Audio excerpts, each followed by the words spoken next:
ये काला धन वापस आना चाहिए। ये चोर लुटेरों से एक एक रुपया वापस लेना चाहिए।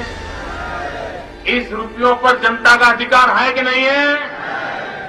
ये रुपया जनता के काम आना चाहिए। अरे एक बार ये जो चोर लुटेरों के पैसे विदेशी बैंकों में जमा है ना, उतने भी हम रुपये ले आए ना, तो भी हिंदुस्तान के एक एक गरीब आदमी को मुफ्त में 15-20 लाख रुपए यूं ही मिल जाएगा। कितने रुपये? ये हमारे एमपी साहब कह रहे थे रेलवे लाइन, ये काला धन वापिस आ जाए, जहां चाहो वहां रेलवे कर सकते हो। ये लूट चलाई है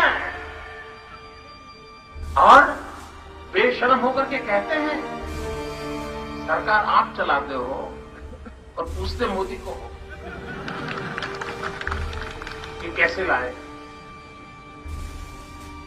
जिस दिन भारतीय जनता पार्टी को मौका मिलेगा, एक एक पाई हिंदुस्तान की वापस लाई जाएगी और हिंदुस्तान के गरीबों के लिए काम लाई जाएगी। ये जनता के पैसे हैं, गरीब के पैसे हैं। हमारा किसान खेत में मजदूरी करता है, उससे निकला हुआ धन है, वो धन पर हिंदुस्तान का अधिकार है। हिंदुस्तान के कोटि कोटि गरीबों का अधिकार है और उनको वो धन मिलना चाहिए। ये हम संकल्प करते। दोस्तों स्वागत है आपको। दोस्तों, जिस संसद को आप और हम पवित्र मानते हैं, आज वो संसद भी अपनी गरिमा नहीं बचा पा रही है। इस देश में पॉलिटिक्स का मतलब ब्लैक मनी हो गया और करोड़पति का मतलब क्रिमिनल्स बन गया। आइए इन्हीं बातों को इस वीडियो में देखते हैं। आपको याद होगा जब 2014 में सरकार बनने के बाद पहली कैबिनेट की बैठक हुई और इसमें ब्लैक मनी को लेकर स्पेशल टास्क फोर्स बनाया गया था, SIT बनाई गई थी और जो पहला पार्लियामेंट में इस देश के प्रधानमंत्री का भाषण था, उसमें उन्होंने जिक्र किया था कि बहुत सारे सांसदों पर आपराधिक बहुत सारे मामले चल रहे हैं।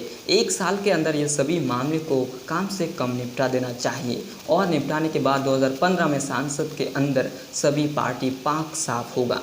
तो एक भरोसा जागा, जाहिर है लोगों को एक अच्छी उम्मीद थी। लगा वाकई प्रधानमंत्री ने ब्लैक मनी को लेकर SIT बना दी और दूसरी तरफ अपराधीकरण को भी रोकने की दृष्टि है। कहा जा रहा था कि सेंट्रल हॉल में मजदूर किसान का जिक्र हो रहा था, असल में उनसे कोई जुड़ाई नहीं था। करप्शन को आश्रय ही नहीं देना बल्कि करप्शन को ऑर्गेनाइज्ड क्राइम में तब्दील कर दिया गया।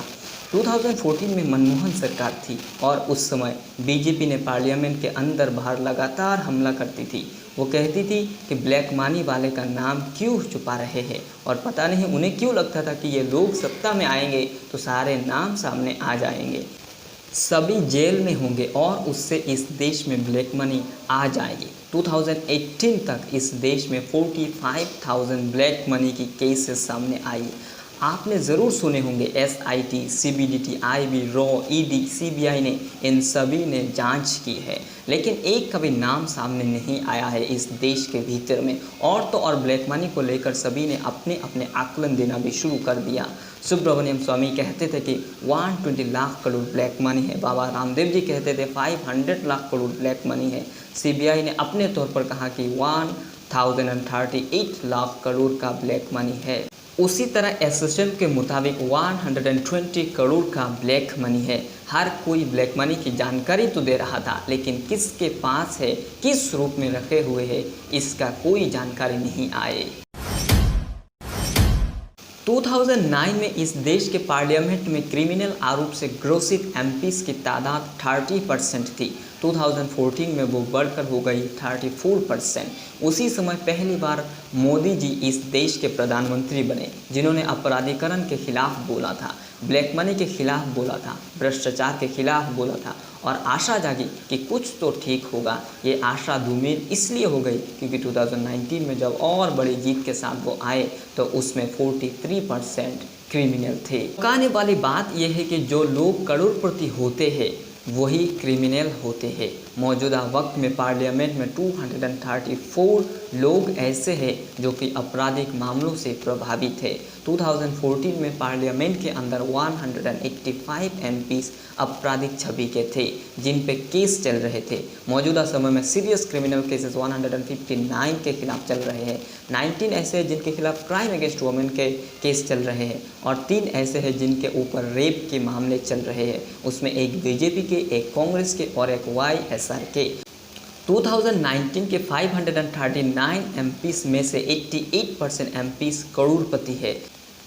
आप इस चार्ट पर देखिए, बीजेपी के 301 एमपीज में से 116 के ऊपर क्रिमिनल केसेस है और 265 करोड़पति है। बाकी आप चार्ट पर गौर करेंगे तो इसका सीधा मतलब है कि पार्लियामेंट में क्रिमिनल और करोड़पति दोनों एक साथ मिक्स्ड अप हो रहे हैं। अब यहाँ पर अगला सवाल ये है कि अगर पार्लियामेंट के भीतर ही क्रिमिनल वाले लोग हैं और करोड़पति भी है, पूंजी भी उनके पास है, तो इस देश में जो पूरा पॉलिटिकल सिस्टम चलता है वो भी तो पूंजी और अपराधी के इर्द गिर्द ही चलता है। टिकट भी उसी को देंगे जो क्रिमिनल होने के साथ साथ पैसा भी खर्च करना जानता होगा और उसके बाद पैसे की उगाही भी कर सके। पार्लियामेंट के अंदर अगर 43% लोग आपराधिक छवि के बेटे हुए हैं तो आप क्या सोचते हैं और क्या हो जाएगा। 2019 में 88% करोड़पति है, 2014 में 82% थे, उससे पहले 50% और उससे पहले 30% थे। लेकिन 2014 और 2019 में करोड़पति या क्रिमिनल्स के तादाद काफ़ी तेज़ी से आगे बढ़ी। मगर हमें राहत पैकेज भी उन्हीं से चाहिए, माइग्रेंट लेबर के समाधान भी उन्हीं से चाहिए, देश की तरक्की भी उन्हीं से चाहिए, देश की सड़कों के काम भी उन्हीं से चाहिए। अगर किसी स्टेज पर फ्लड्स आ जाए तो भी उन्हीं से समाधान चाहिए। दोस्तों, करोड़पति पॉलिटिशियंस और वोटर्स के लाइफस्टाइल में ज़मीन और आसमान का फ़र्क है। वो ऐसे कमरे पर रहता है और आप कड़ी धूप में। आपकी बेटी, आपकी बहन के जब बलात्कार हो जाए तब आप इंसाफ की उम्मीद कैसे कर सकते हैं। उनकी बेटी तो सिक्योरिटी के साथ गाड़ियों में घूमते हैं। आपको ये माननी होगी, बेटी बचाओ बेटी पढ़ाओ जुमला है, 20 लाख करोड़ की पैकेज भी एक जुमला है। दोस्तों, अजीब व गरीब स्थिति है कि करप्शन हमारे देश के रगों में दौड़ रहा है और तो और मानो कि देश की राजनीति ब्लैक मनी ही चाहती है। आप कल्पना कीजिए कि इलेक्टोरल बॉन्ड्स जो खरीदे जाते हैं, उस इलेक्टोरल बॉन्ड्स में आपको कुछ भी बताने की ज़रूरत नहीं कि पैसा कौन दे रहा है, किस रूप में दे रहा है, कैसे दे रहा है, क्या दे रहा है, कहाँ से दे रहा है। वो पूरा ब्लैक मनी का खेल होता है।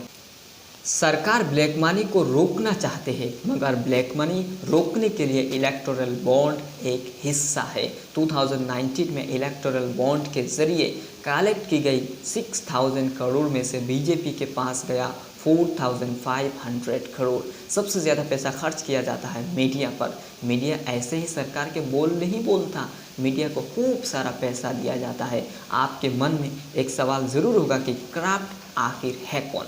जब आप ऑर्गेनाइज हो जाते हैं तो पूरा सिस्टम ही करप्ट हो जाते हैं। जब सिस्टम करप्ट होता है तो इकोनॉमी भी उसी करप्ट सिस्टम के हिसाब से ही चलते हैं।